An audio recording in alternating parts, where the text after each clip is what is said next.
Magandang araw po sa inyong lahat, lalo na sa ating mga minamahal na lolo at lola.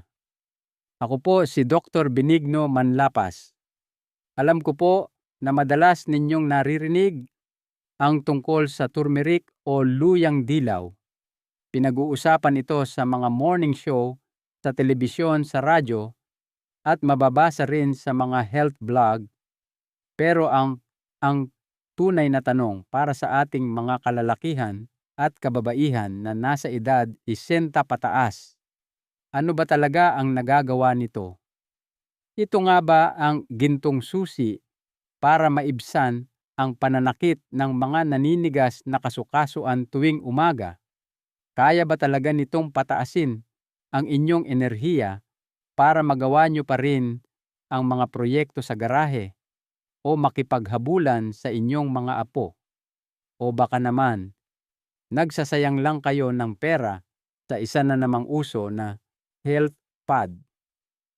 Isang malaking scam na nakalagay sa magandang bote para lang makuha ang inyong pinaghirapang pera. Ang tapat na sagot po ay nasa gitna.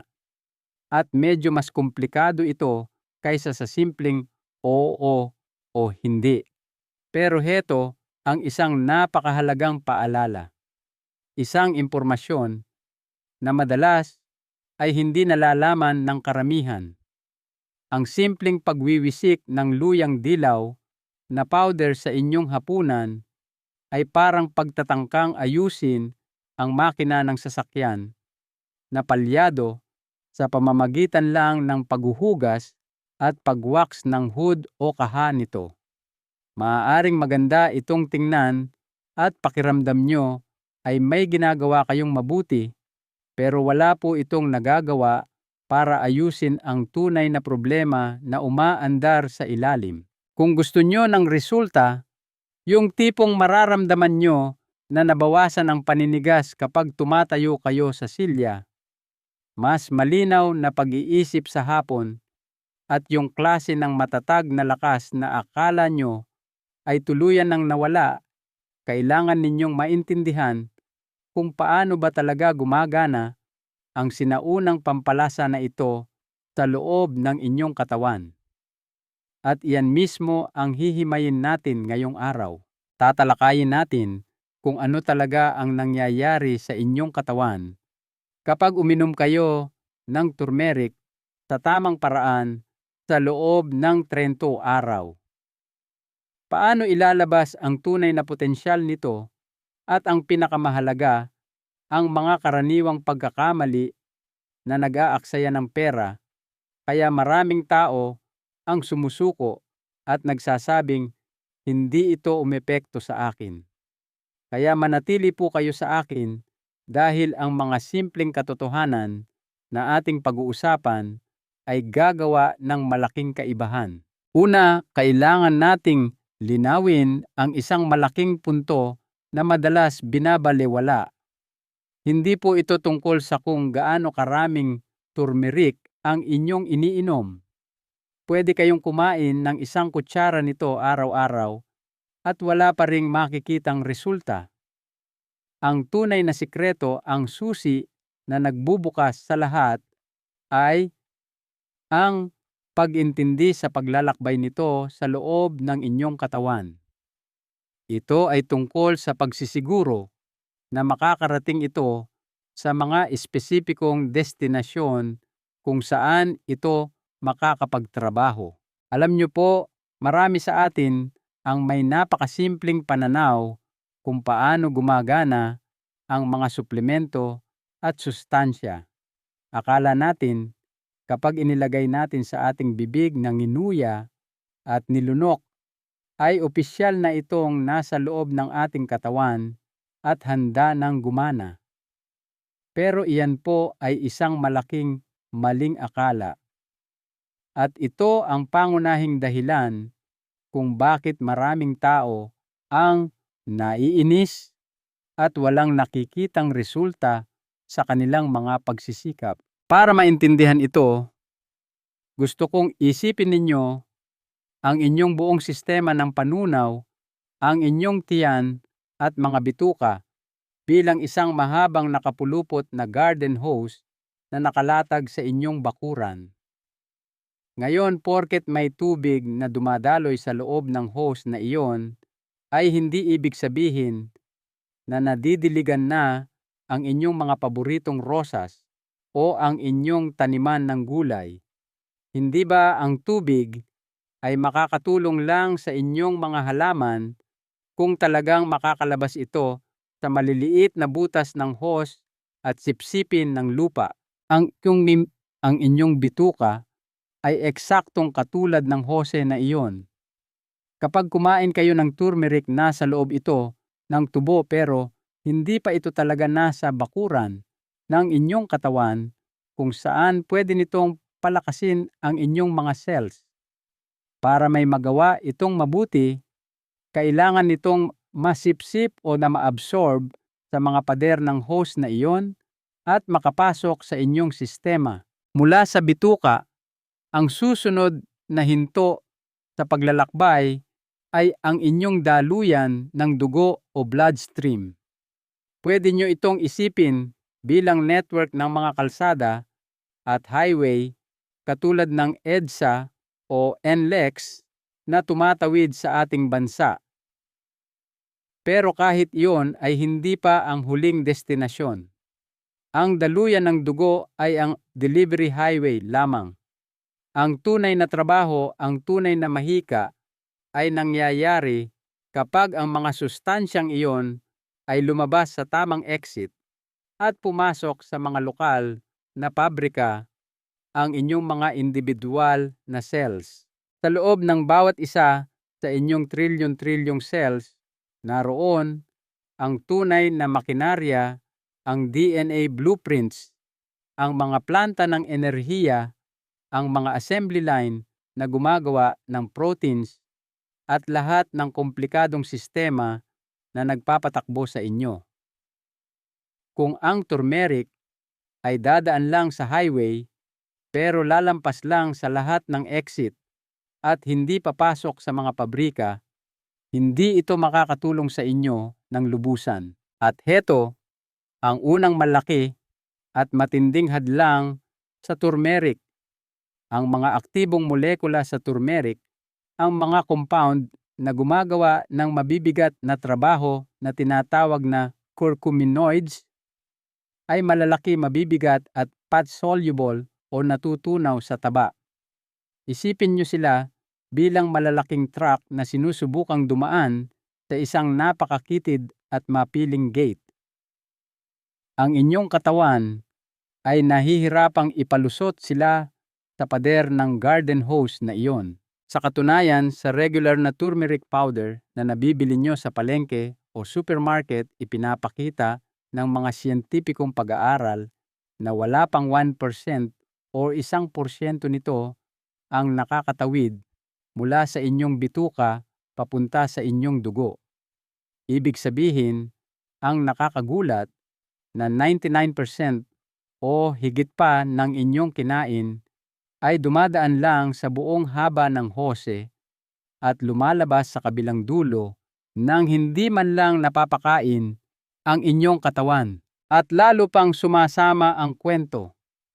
Sa kakarampot na 1% na nakalusot sa dugo, mas maliit na bahagi pa, pinag-uusapan natin, ay wala pang 0.1% ang nakakarating sa inyong mga cells kung saan dapat mangyari ang tunay na trabaho. Ito ay isang paglalakbay na puno ng balakid.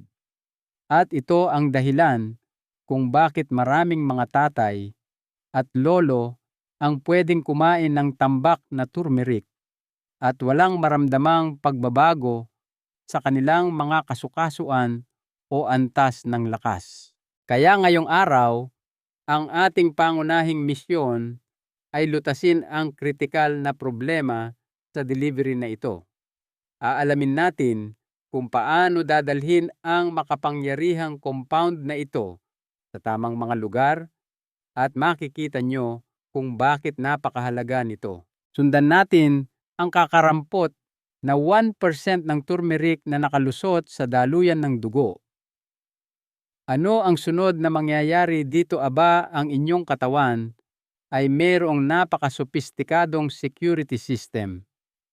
At ang pangunahing checkpoint nito, ang headquarters, ay ang inyong atay o liver. Gusto kong isipin ninyo ang inyong atay bilang isang matigas veterano at istriktong bouncer na nakatayo sa pintuan ng isang exclusive na club na siyang inyong katawan.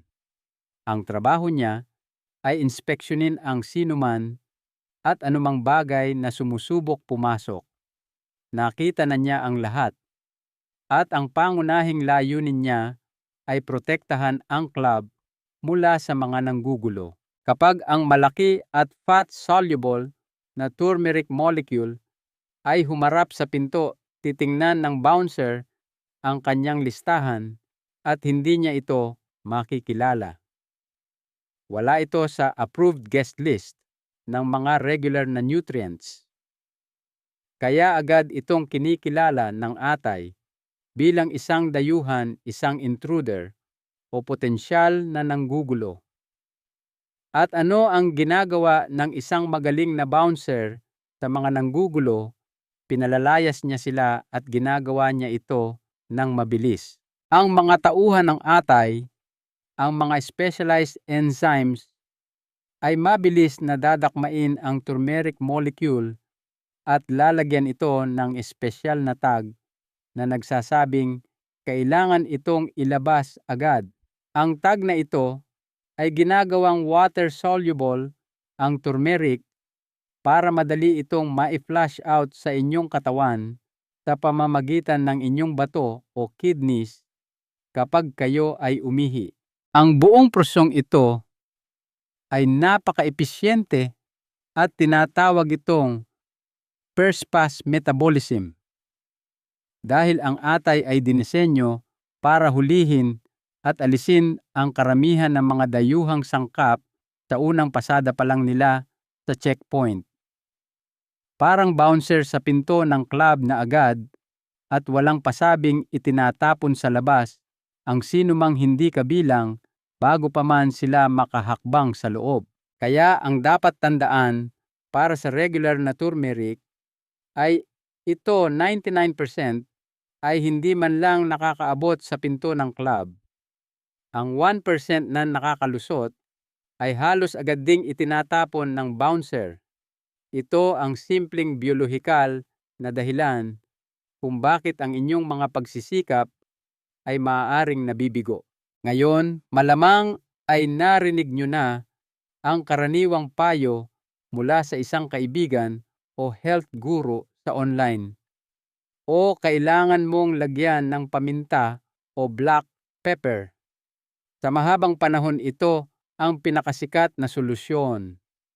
Alam ng mga tao na mahirap ma-absorb ang turmeric at narinig nila na nakakatulong ang paminta. At teknikal na totoo, pinapataas nito ang absorption pero ginagawa niya ito sa isang napakasagwang marahas at potensyal na nakakasirang paraan.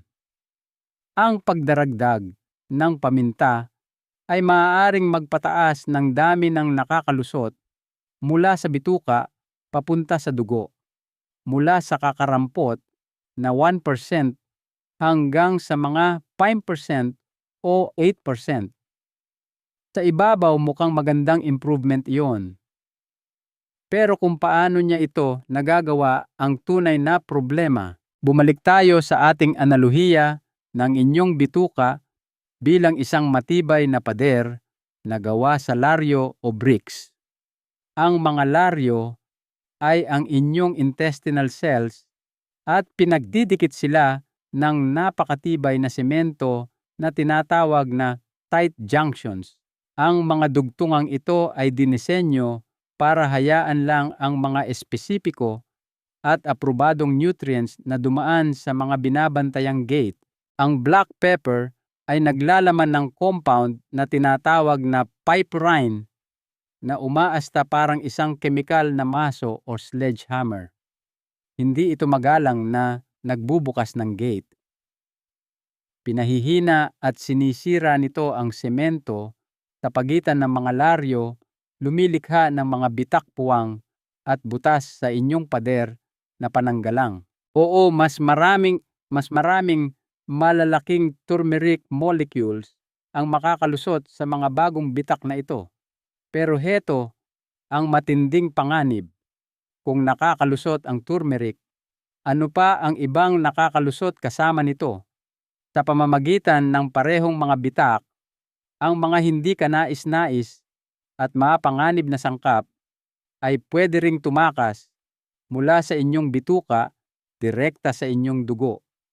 Mga bagay tulad ng bacterial toxins, hindi natunaw na pagkain, at iba pang inflammatory junk na dapat sana ay nanatili sa loob ng hose. Ito ang kondisyon na madalas tawagin ng mga siyentipiko at doktor na leaky gut o bitukang may tagas. Para sa sinumang lalaki o babae na mayroon ng problema sa panunaw, sakit sa kasukasuan o anumang chronic inflammatory condition, ang sadyang pagpapabutas ng pader ng inyong bituka ay parang pagtatangkang ayusin ang bintanang pumapasok ang hangin sa pamamagitan ng pagbasag sa salamin. Gumagawa kayo ng mas malaki at mas malawakang problema sa katagalan. Isa pa, kahit gamitin ang paraang ito na parang maso ang istriktong bouncer na atay, ay naka-duty pa rin 24/7. Kinikilala pa rin niya ang sobrang turmeric na nakalusot bilang intruder at agad na pinalalayas ang karamihan dito. Kaya isinusugal ninyo ang kalusugan ng inyong bituka, ang mismong pundasyon ng inyong immune system, para sa isang napakaliit at panandaliang benepisyo. Kaya ano ang dapat gawin ni lolo at lola? Mukhang nakakadismaya ang lahat ng ito.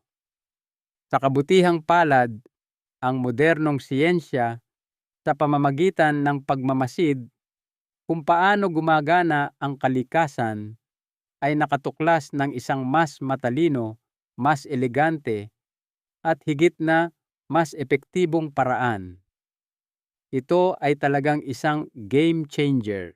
Natuklasan ng mga mananaliksik na kung pagsasamahin ang turmeric extract at ang isang natural na fiber na mahilig sa tubig mula sa buto na tinatawag na fenugreek, mayroong kamangha-manghang nangyayari. Bumalik tayo sa ating nightclub analogy. Isipin nyo na gusto nyong ipuslit ang isang napakahalagang pakete lagpas sa istriktong bouncer. Kung susubukan nyong dalhin ito ng lantaran, pipigilan kayo at palalabasin. Pero paano kung maitatago nyo ito sa loob ng isang lehitimong delivery truck na mukhang normal at nasa listahan ng mga aprobadong deliveries ng bouncer araw-araw? Yan mismo ang ginagawa ng fenugreek fiber. Binabalot nito ang turmeric molecule, lumilikha ng isang maliit na protektibong bula na mahilig sa tubig. Pwede nyo itong isipin bilang isang natural na stealth coating o isang microscopic na Trojan horse. Ang matalinong munting bula na ito ay gumagawa ng dalawang henyong bagay. Una, ginagawa nitong mukhang friendly at hindi mapanganib ang buong pakete sa katawan. Kaya nasisipsip ito sa pader ng bituka ng mas madali at ligtas ng hindi binabasag ang pader na parang ginagawa ng paminta. Pangalawa, ang protektibong balot na ito ay nagsisilbing perpektong balat kayo, tinutulungan itong makalusot sa security checkpoint ng atay. Titingin ang bouncer, makikita ang pamilyar na water-soluble fiber structure at papapasukin ito. Hindi niya nakikilala ang nanggugulo na nakatago sa loob. Ibig sabihin nito, mas marami. Sobrang dami ng aktibong turmeric ang nananatili sa daluyan ng dugo at nakakapaglakbay sa buong katawan papunta sa lahat ng pabrika na nangangailangan nito. At mas gumaganda pa ito. Ang delivery truck na ito ay hindi lang humihinto at ibinabagsak ang lahat ng kargamento ng sabay-sabay. Ito ay isang time release system. Dahan-dahan at tuloy-tuloy nitong inilalabas ang turmeric sa mahabang panahon. Ang tuloy-tuloy na paglabas na ito ay higit na mas kapaki-pakinabang para sa inyong katawan. Ito ang pagkakaiba ng pagbomba ng tubig galing sa bumbero sa loob ng 1 segundo kumpara sa isang banayad na ulan na tumatagal ng ilang oras. Mas nasisipsip at nagagamit ng inyong katawan ang tuloy-tuloy na supply. Lagyan natin ito ng tunay na numero para talagang makuha ninyo ang laking pagkakaiba. Plain turmeric 99% ay naiiwan sa bituka. 1% lang ang nasa dugo. Halos wala o mas mababa sa 0.1% ang nakakarating sa cells. Halos sayang lang lahat. Turmeric na may paminta, mga 92-95% ang naiiwan sa bituka. 5 o 8% ang nakakapasok sa dugo, pero mabilis na inaalis ng atay ang karamihan. Kakarampot pa rin ang nakakarating sa cells. Isang mapanganib at hindi mabisang paraan. Turmeric na may fenugreek fiber ang matalinong paraan, isang tumataginting na 15 hanggang 30% ang nakakapasok sa dugo. At dahil protektado ito ng stealth coating, hindi ito itinatapon ng atay. Ang resulta, ipinakita ng mga peer-reviewed scientific studies na sa pamamaraang ito, makakakuha kayo ng 25 hanggang 40 beses na mas maraming aktibong sangkap ng turmeric sa inyong mga cells kumpara sa ibang paraan.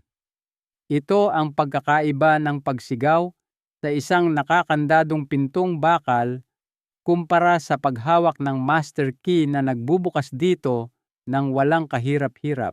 Ngayong alam na natin kung paano dalhin ang turmeric sa tamang lugar, pag-usapan naman natin ang gantimpala. Bakit nyo ba gagawin ang lahat ng ito? Ang mga benepisyo ay nahahati sa iba't ibang antas.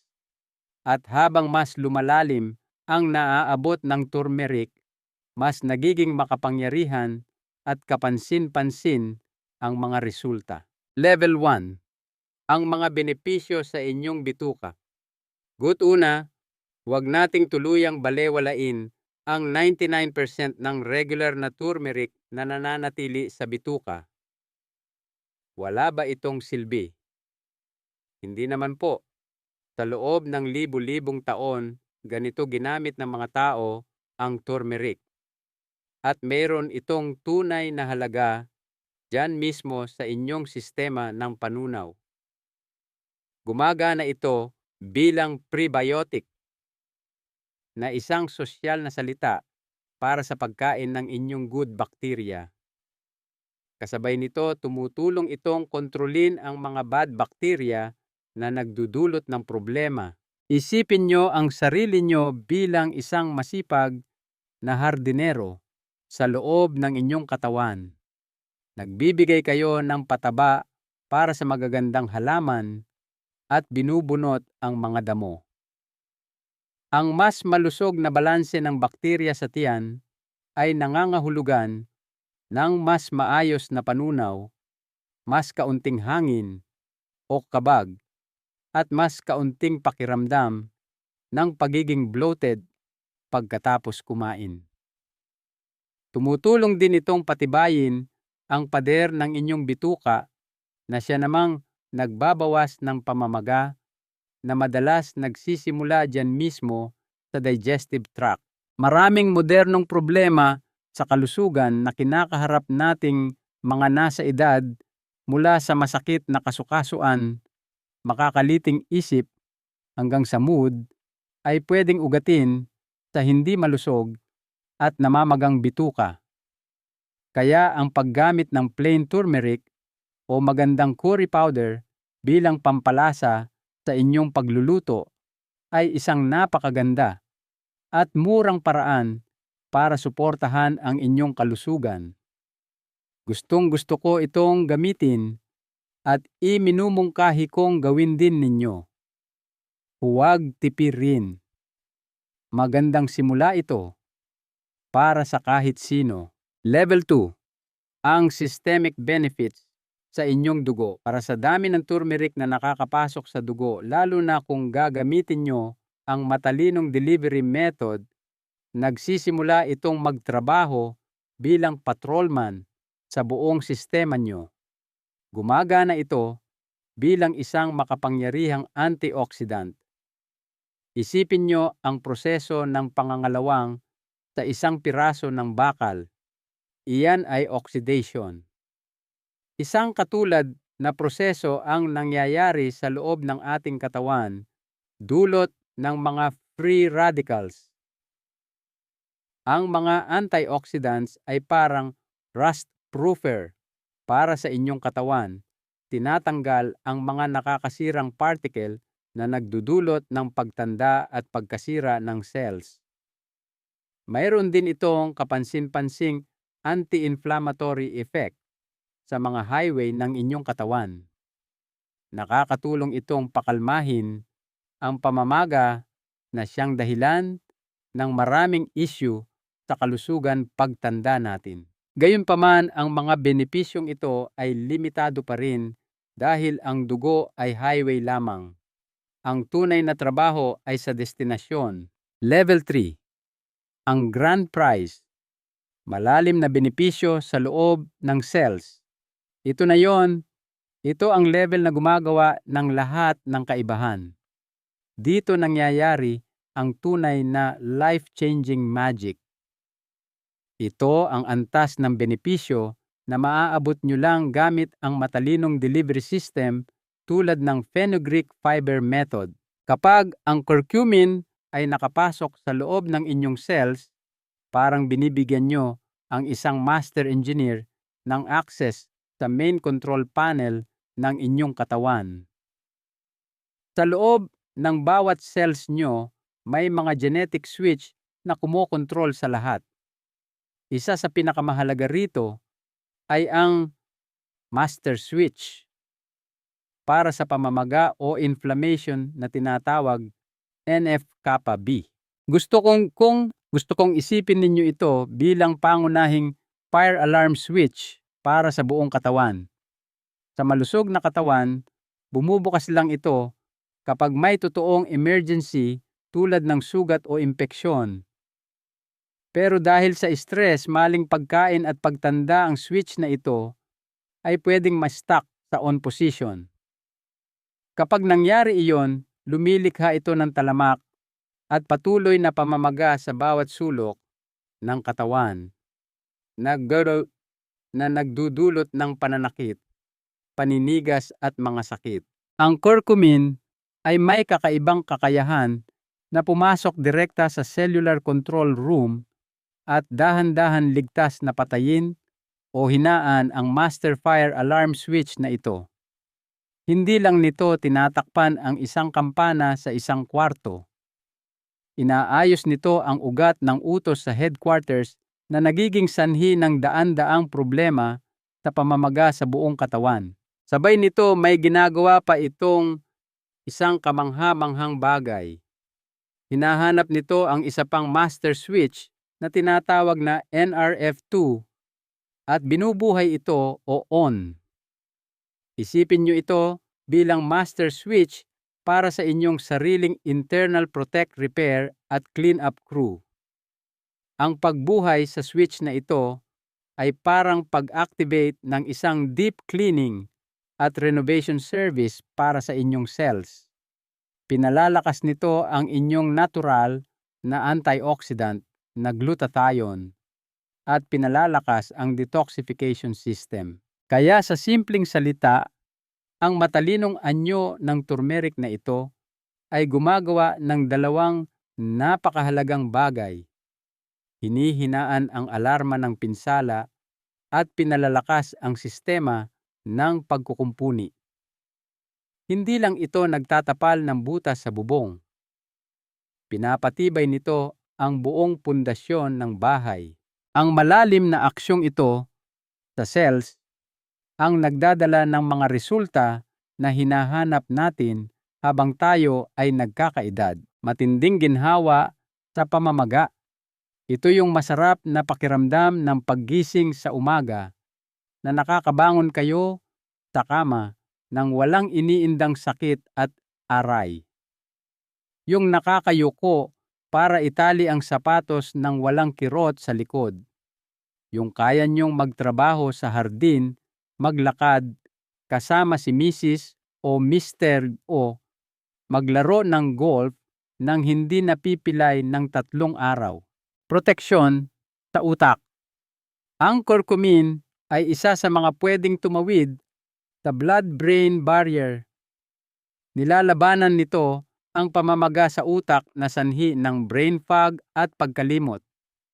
Pinalalakas din nito ang BDNF na parang miracle grow para sa utak para manatiling matalas ang memorya. Tunay na lakas. Ang inyong cells ay may maliliit na planta ng kuryente na tinatawag na mitochondria. Ang pamamaga ay parang paglalagay ng asukal sa tangke ng gasolina ng mga makinang ito. Sa pagprotekta sa mga ito, mas malinis at episyenteng nakakagawa ng enerhiya ang katawan kaya hindi kayo mabilis mapagod. Kaya kung desidido kayo at magsisimulang uminom ng highly absorbable turmeric sa loob ng 30 araw, ano ang maaasahan nyo? Sa unang 7 hanggang 10 araw, malamang mapapansin nyo ang benepisyo sa tiyan. Mas swabe ang panunaw, bawas ang kabag. Pagdating ng 3 at 4 na linggo, mararamdaman na ang malalim na benepisyo. Bawas na ang paninigas ng katawan. Mas malinaw ang pag-iisip. Mas matatag ang enerhiya sa buong araw at wala na yung 3 p.m. slump o yung antok na antok ka sa hapon. Kaya ang huling rekomendasyon ko ay isang two-pronged approach. Ipagpatuloy ang paggamit ng regular na luyang dilaw o curry powder sa pagluluto. Mura ito, masarap at maganda sa tiyan. Huwag itigil yan.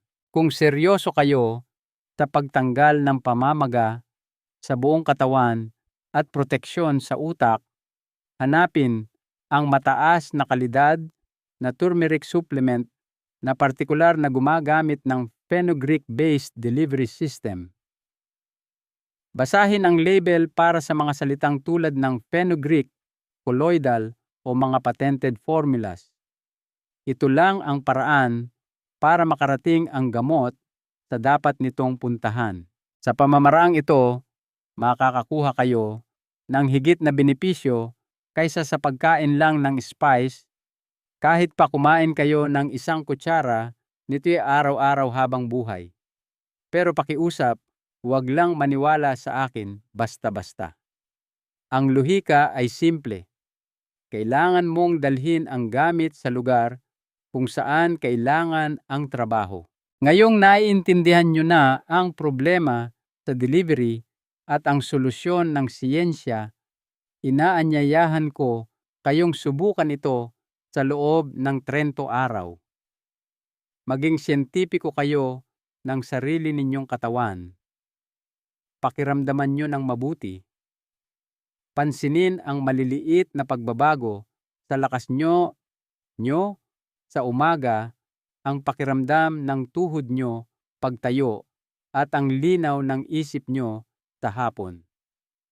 Ang resulta ay maaaring gumulat sa inyo. Narito ang isang mahalagang aral para sa ating lahat. Ang tunay na kalusugan ay hindi nakukuha sa pag-inom lang ng kung ano-anong uso.